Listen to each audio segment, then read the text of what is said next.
को प्रणाम, छोटों को स्नेह और आशीष। मैं हूँ राजेश त्रिपाठी। स्वागत है आपका मेरे चैनल धर्म दर्पण में।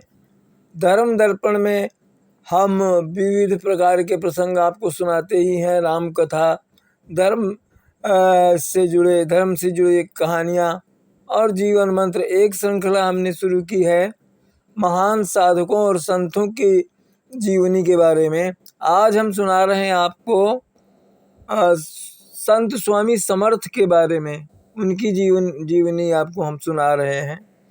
शीर्षक है इस वीडियो का, जब चमत्कारी संत स्वामी समर्थ ने 100 में डाल दी जान। स्वामी समर्थ का जन्म गोदा तट के निकट जालना जिले के ग्राम जाम्ब में हुआ। जब वे छोटे थे तभी उनके पिता का देहांत हो गया था। कहते हैं तभी से उनके मन में वैराग्य उत्पन्न हो गया था। बड़े हुए तो माँ की जिद के कारण उन्हें विवाह के लिए राजी होना पड़ा था, लेकिन विवाह के मौके पर वह मंडप तक नहीं गए और वैराग्य ले लिया उन्होंने। स्वामी समर्थ ने, स्वामी समर्थ महाराज का जन्म सन 1275 के आसपास हुआ बताते हैं। स्वामी जी को महाराष्ट्र, कर्नाटक और आंध्र प्रदेश में गंगापुर के स्वामी नरसिंह सरस्वती के नाम से भी जाना जाता है। तो वहीं कुछ जगहों पर उन्हें चंचल भारती और दिगंबर स्वामी के नाम से भी जानते हैं। कहा जाता है कि पहले स्वामी नरसिंह के रूप में उन्होंने अपने भक्तों को ज्ञान दिया। पूर्व स्वरूप में अलग अलग समय पर उन्होंने लगभग 400 वर्षों तक तपस्या की। 1458 में नरसिंह सरस्वती श्री शैल यात्रा के कारण करदली वन में अदृश्य हुए। इसी वन में वह 300 वर्ष प्रगाढ़ समाधि की अवस्था में थे। तभी उनके दिव्य शरीर में के चारों ओर चींटियों ने भयंकर बांबी का निर्माण कर लिया। मिट्टी की बांबी बन गई उनके शरीर के ऊपर। वह दुनिया से अदृश्य हो गए थे। एक बार एक लकड़हारे की कुल्हाड़ी गलती से बांबी पर गिर गई। जब उसने कुल्हाड़ी उठाई तो उसे खून के धब्बे दिखाई दिए। उसने वहाँ की झाड़ी व बांबियों की सफाई की तो देखा कि एक बुजुर्ग योगी साधना में लीन थे। घबराकर वह योगीराज के चरणों पर गिर पड़ा और ध्यान भंग करने की क्षमा मांगने लगा। स्वामी जी ने आंखें खोली और उससे कहा कि तुम्हारी कोई गलती नहीं है, यह मुझे फिर से दुनिया में जाकर अपनी सेवाएं देने का दैवीय आदेश है। नए स्वरूप में 1854 से 30 अप्रैल 1878 24 वर्षों तक वो अक्कलकोट में रहे और उन्होंने जो है वहाँ पर नए स्वरूप में 1854 से 30 अप्रैल 1878 तक यानी 24 वर्ष तक अक्कलकोट में रहकर लगभग 600 वर्ष की आयु में उन्होंने महासमाधि ली। कहते हैं कि वो बहुत जगह घूमे। पहले वे काशी में प्रकट हुए, इसके बाद कोलकाता जाकर उन्होंने काली माता के दर्शन किए। इसके पश्चात गंगा तट से अनेक स्थानों का भ्रमण करके वह गोदावरी तट पर आए। वहाँ से हैदराबाद होते हुए 12 वर्षों तक वह मंगलवेढ़ा में रहे। फिर पंढरपुर, मोहोल, सोलापुर मार्ग से अक्कलकोट आए। दत्त संप्रदाय में श्रीपाद, श्री वल्लभ तथा नृसिंह सरस्वती दत्तात्रेय के पहले तथा दूसरे अवतार माने जाते हैं। श्री स्वामी समर्थ ही नृसिंह सरस्वती हैं, अर्थात दत्तावतार हैं। अक्कलकोट के परम ब्रह्म श्री स्वामी समर्थ अपने भक्तों को सुरक्षा का वचन देते हुए कहते थे, डरो नहीं, मैं तुम्हारी पीठ पीछे ही हूँ। भक्तों को आज भी इसका अनुभव होता है। स्वामी समर्थ अक्कलकोट से पहले खंडोबा के मंदिर में 1856 में प्रकट हुए। उन्होंने वहां जन जागृति का कार्य किया। स्वामी गिरनार पर्वत पर अदृश्य हुए तथा दूसरे ही क्षण महाराष्ट्र के आम्बे जोगाई में प्रकट हुए। हरिद्वार से काठियावाड़ के जीविका क्षेत्र स्थित नारायण सरोवर के बीचों बीच सहजासन में बैठे दिखाई दिए कुछ लोगों को। इसके बाद भक्तों ने उन्हें पंढरपुर की भीमा नदी की बाढ़ में चलते हुए देखा। कहते हैं कि स्वामी जी पैदा होते ही ओम का उच्चारण करने लगे थे। 8 वर्ष की उम्र तक ओम तथा ओमकार के अलावा उन्होंने कुछ नहीं कहा। उनके यज्ञोपवीत कार्यक्रम के बाद एकाएक वो चारों वेदों को उच्चारित करने लगे। फिर वह तपस्या करने तमिलनाडु के कांची की तरफ निकल गए। कांची जो आज कांचीपुरम के नाम से जाना जाता है। उनकी भक्ति व तप से प्रसन्न होकर स्वामी श्री कृष्ण सरस्वती ने उन्हें दीक्षा दी। स्वामी जी शिव भक्त थे। गुरुओं की महानता के बारे में वे यह कहते थे कि गुरु के वचन मंत्र की तरह होते हैं और गुरु के बिना मुक्ति बहुत कठिन होती है। स्वामी समर्थ अपने शिष्यों से अक्सर कहते थे कि आलसी व्यक्ति का चेहरा भी मत देखो, अपने जीवन यापन के लिए मेहनत करो और पसीना बहाओ, नशा मत करो। नशा आध्यात्म की पटरी से आदमी को उतार देता है। धर्म के रास्ते पर जीत अवश्य होती है। गुरु की कृपा या साथ पाने के लिए अहंकार और शर्म छोड़नी चाहिए। वो कहते थे कि भाग्य का लिखा होकर रहेगा। स्थान स्थान पर स्वामी समर्थ के अनगिनत भक्त हैं।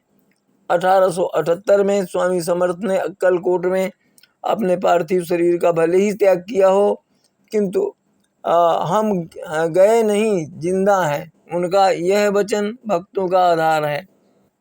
स्वामी समर्थ जी महाराज को श्रीपाद वल्लभ और नरसिंह सरस्वती के बाद भगवान श्री दत्तात्रेय का तीसरा अवतार माना जाता है। कहा जाता है कि अक्कलकोट में प्रकट होने से पहले स्वामी जी इधर उधर भ्रमण करते रहे और मंगल वेधे आए।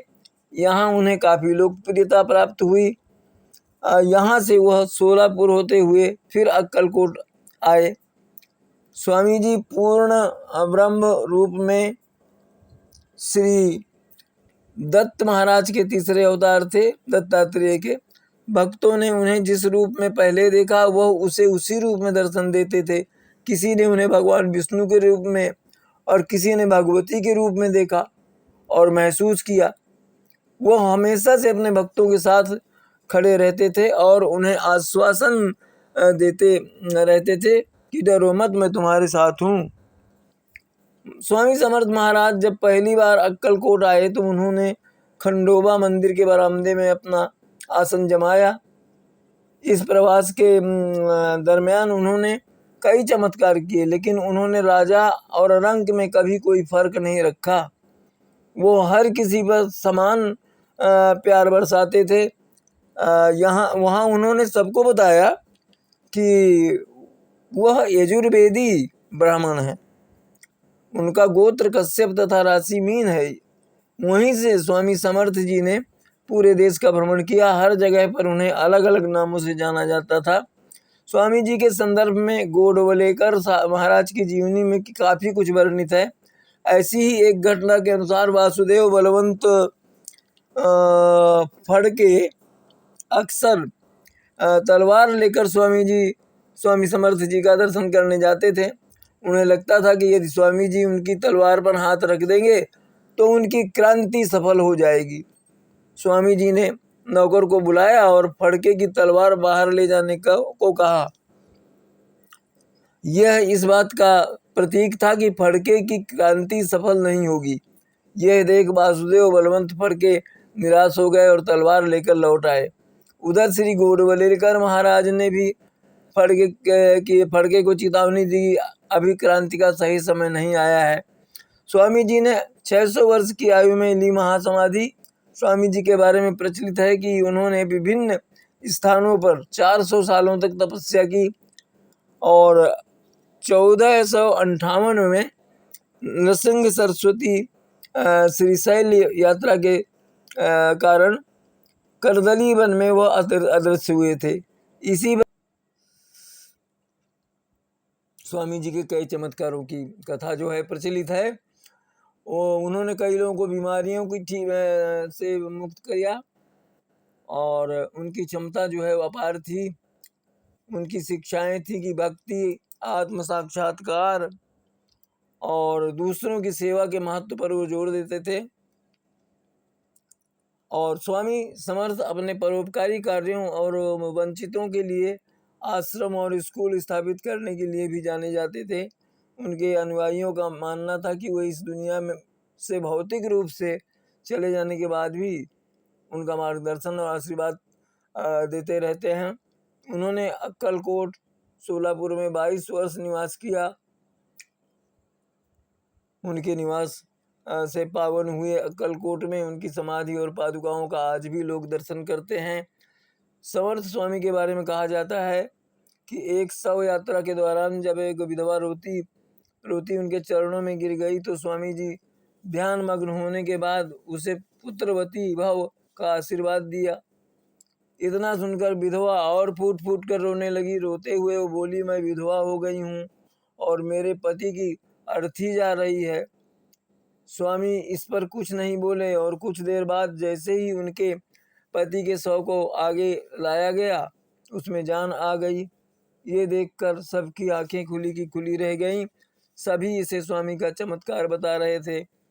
माघ कृष्ण पक्ष एक शक 1380 ईस्वी सन 1458 में नृसिंह सरस्वती श्री शैल यात्रा के अवसर पर करदली वन में जो है जो लुप्त हो गए थे, गायब हो गए थे। इसी वन में वो 300 वर्ष तक प्रगाढ़ समाधि में रहे। अच्छा, उन्होंने देश का भ्रमण शुरू किया तो पहले काशी गए और उसके बाद उन्होंने कोलकाता जाकर काली माता के दर्शन किए। वहाँ से हैदराबाद होते हुए 12 वर्ष मंगलवेढ़ा में रहे। तत्पश्चात महाराष्ट्र में पंढरपुर, मोहोल, सोलापुर होते हुए अक्कलकोट आए। यहाँ अंत तक उनका निवास था। दत्त संप्रदाय में श्रीपाद, श्री वल्लभ और नृसिंह सरस्वती दत्तात्रेय के पहले और दूसरे अवतार माने जाते हैं। श्री स्वामी समर्थ नृसिंह सरस्वती ही हैं, अर्थात दत्तावतार हैं। स्वामी समर्थ क्षण में अदृश्य होते थे, क्षण में अचानक प्रकट भी हो जाते थे। स्वामी गिरनार पर्वत पर अदृश्य हुए तथा दूसरे ही क्षण आम्बे जोगाई में प्रकट हुए। हरिद्वार से काठेवाड़ के जीविक क्षेत्र स्थित नारायण सरोवर के बीचों बीच उनको सहजासन में देखा गया। स्वामी जी ने मंगलवेढ़ा स्थित बसप्पा का दारिद्र्य नष्ट किया। उसके लिए सर्पों को सुवर्ण में बदल दिया। उस गांव के बाबाजी भट्ट नाम के ब्राह्मण गृहस्थ का सूखा कुआं पानी से भर दिया। पंडित नाम के अंधे ब्राह्मण के नेत्रों की ज्योति वापस लाई। स्वामी समर्थ ने ये सारे चमत्कार लोगों में भक्ति मार्ग की जागृति लाने हेतु किया।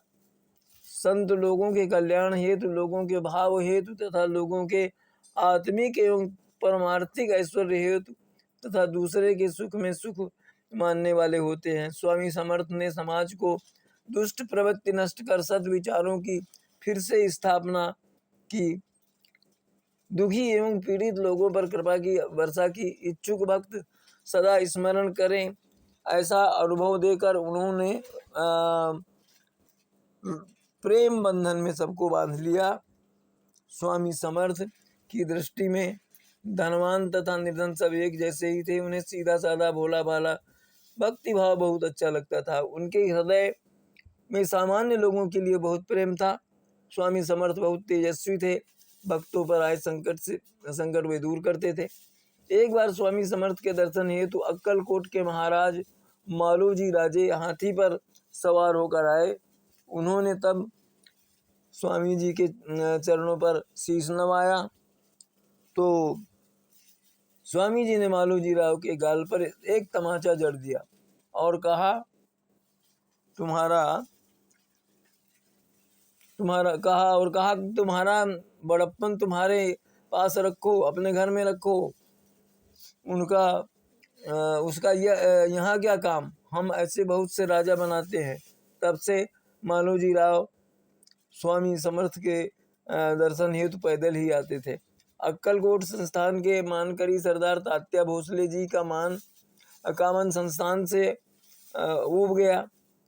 तब वे स्वामी समर्थ के चरणों में रहकर भक्ति भाव में उनकी सेवा करने लगे। एक बार वे स्वामी समर्थ के निकट बैठे थे। तब स्वामी जी ने तात्या भोसले जी से कहा तुम्हारे नाम की चिट्ठी आई है।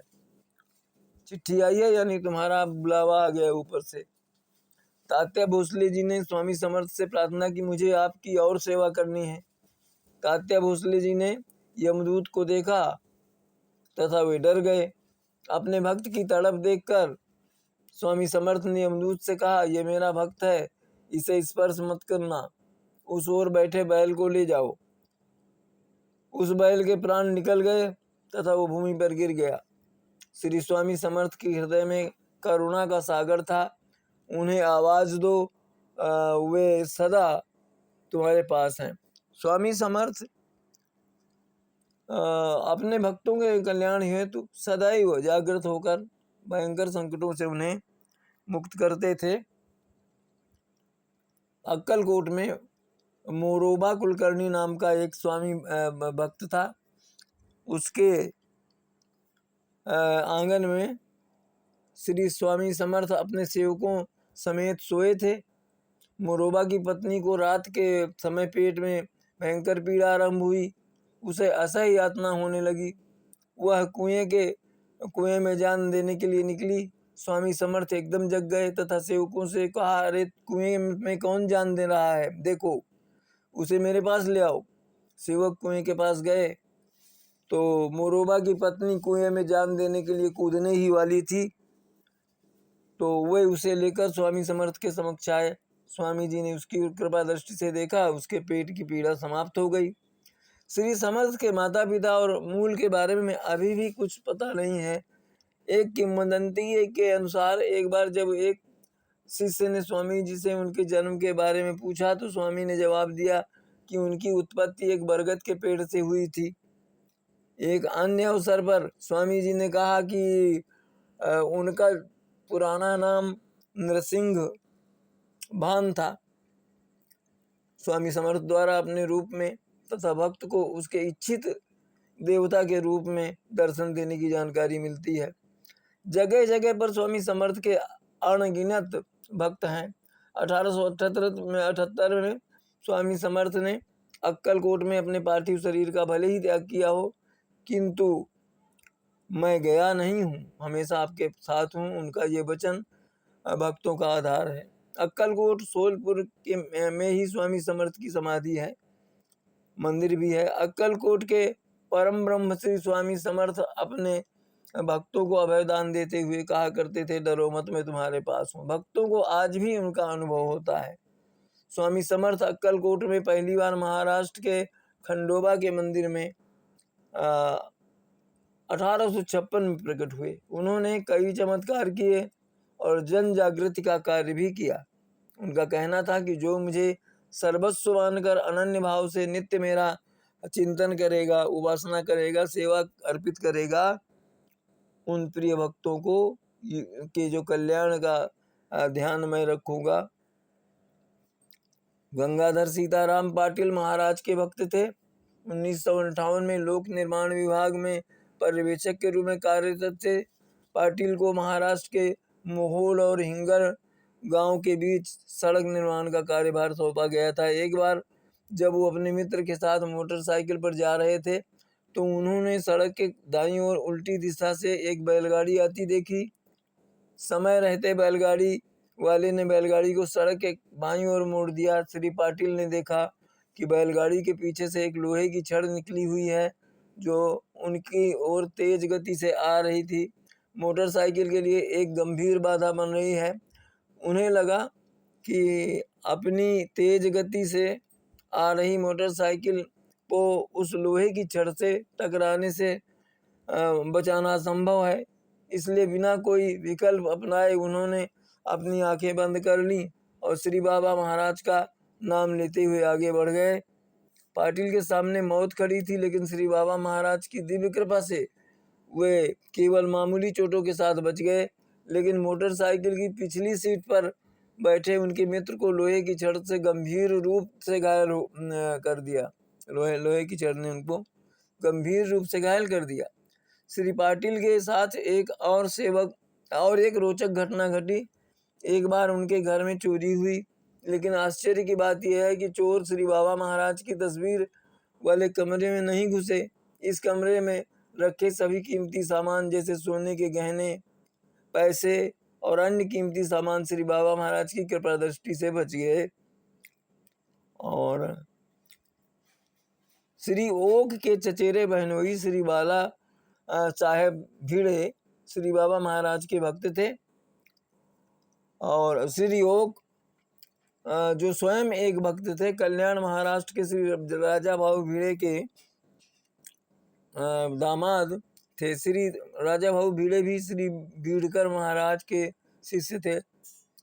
बाला साहब भिड़े अक्सर श्री बाबा महाराज के आशीर्वाद लेने पुणे आते थे।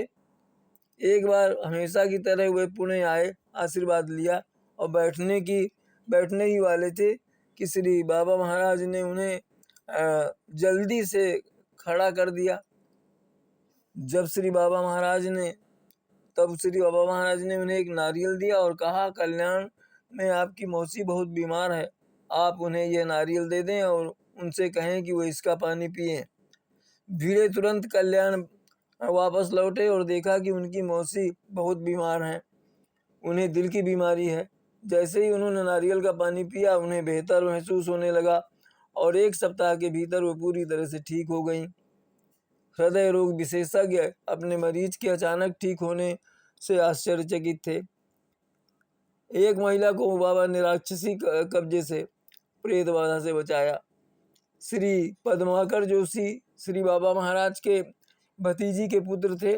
जोशी नियमित रूप से बाबा महाराज का आशीर्वाद लेने आते थे। एक बार जोशी की उपस्थिति में बाबा महाराज ने एक महिला को भूत प्रेत के प्रभाव से मुक्त कराया।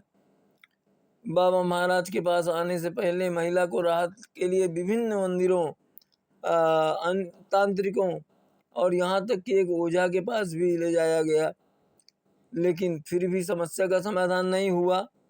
अंततः किसी के कहने पर बाबा महाराज के पास पहुँचे। बाबा महाराज ने पूरी कहानी सुनी और पूछे आदेश दिया, खेलो खेलो।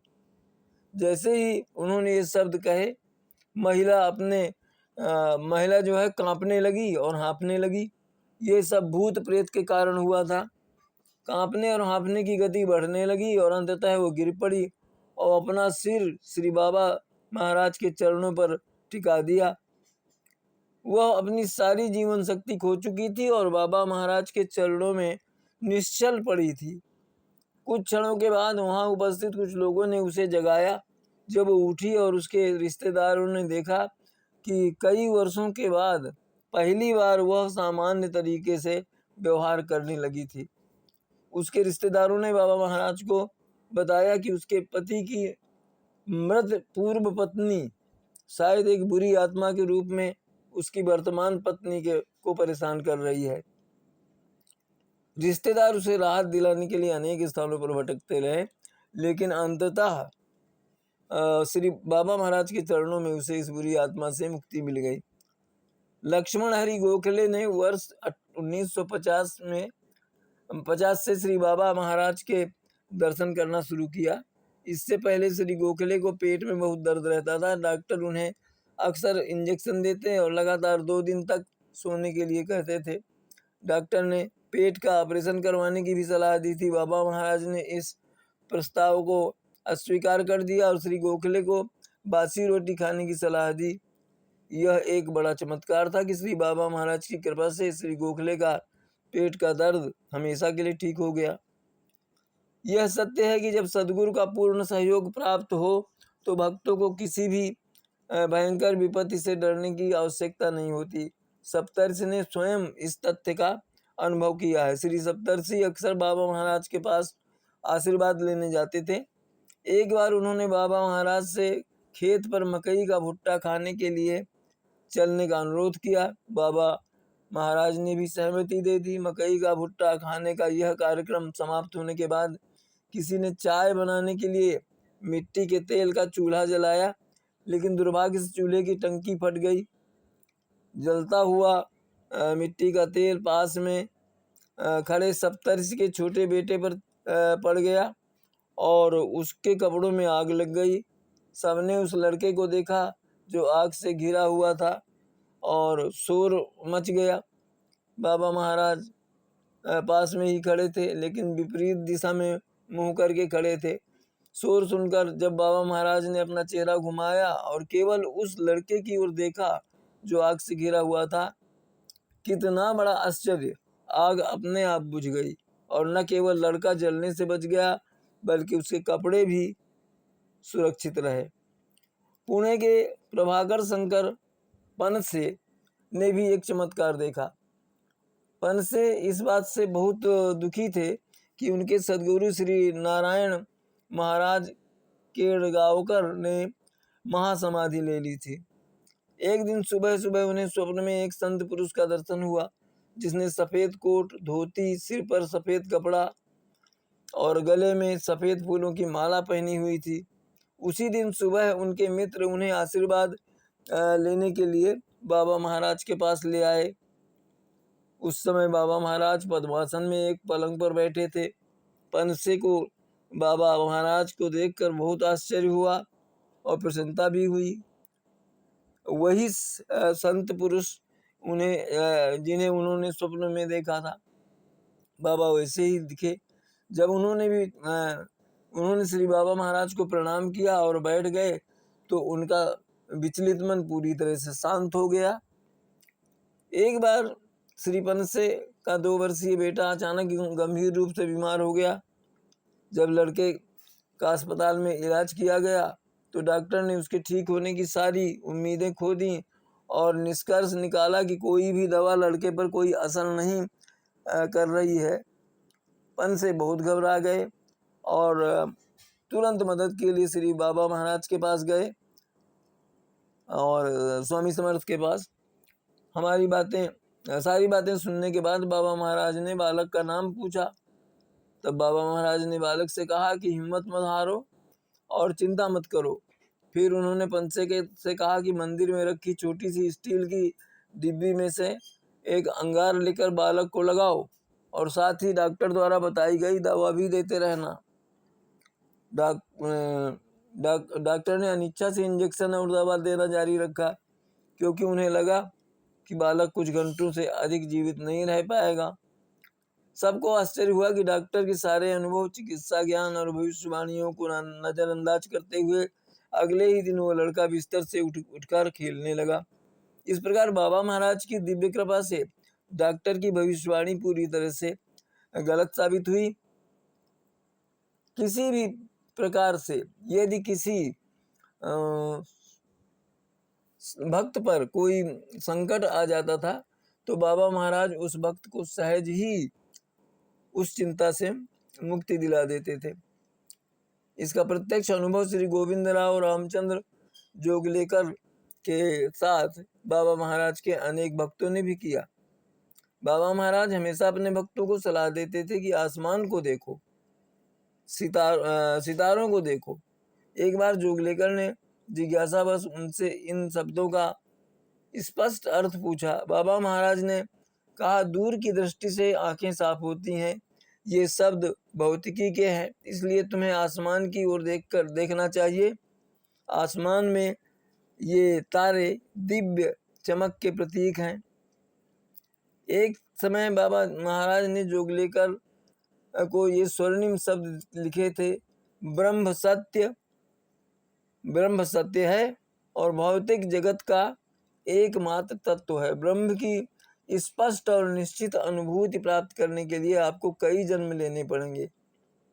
ब्रह्म का अर्थ है आकाश, आकाश का अर्थ है अंतरिक्ष। क्योंकि अंतरिक्ष हमारी समझ से परे है, इसलिए हमें आकाश के तारों जैसे पिंडों का अध्ययन करना चाहिए, लेकिन इस अध्ययन के बारे में दूसरों को कोई प्रचार नहीं करना चाहिए। ईश्वरीय प्रकृति की प्राप्ति और आनंद के लिए हमें किसी को परेशान नहीं करना चाहिए। हमें आत्मविश्वास के साथ आकाश और तारों का अध्ययन करना चाहिए और संतों या सद्गुरु से प्रश्न पूछने और इन प्रश्नों के उत्तर मांगने से बचना चाहिए। हमें किसी संत या सद्गुरु को परेशान करने के बजाय अपने मन से इस ज्ञान को पूरी तरह से समझना चाहिए। तो ये तो था स्वामी समर्थ की जीवन की गाथा जो हमने आपको सुनाई। इसी तरह अन्य महान संत या साधकों की जीवन की गाथा हम आपको सुनाएंगे आगे अपने अगले किसी वीडियो में। आज यहीं तक, मिलते हैं अगले किसी वीडियो में। तब तक के लिए नमस्कार, प्रणाम। आप सपरिवार स्वस्थ, सानंद और सुरक्षित रहें, यही हमारी कामना और प्रभु से प्रार्थना है। हमारे चैनल धर्म दर्पण को सब्सक्राइब करते चले और इसके वीडियो अपने बंधु बांधवों में साझा करते रहें, शेयर करते रहें, यही हमारा आपसे आग्रह है। आज यहीं तक, मिलते हैं अगले किसी वीडियो में। तब तक के लिए नमस्कार, प्रणाम।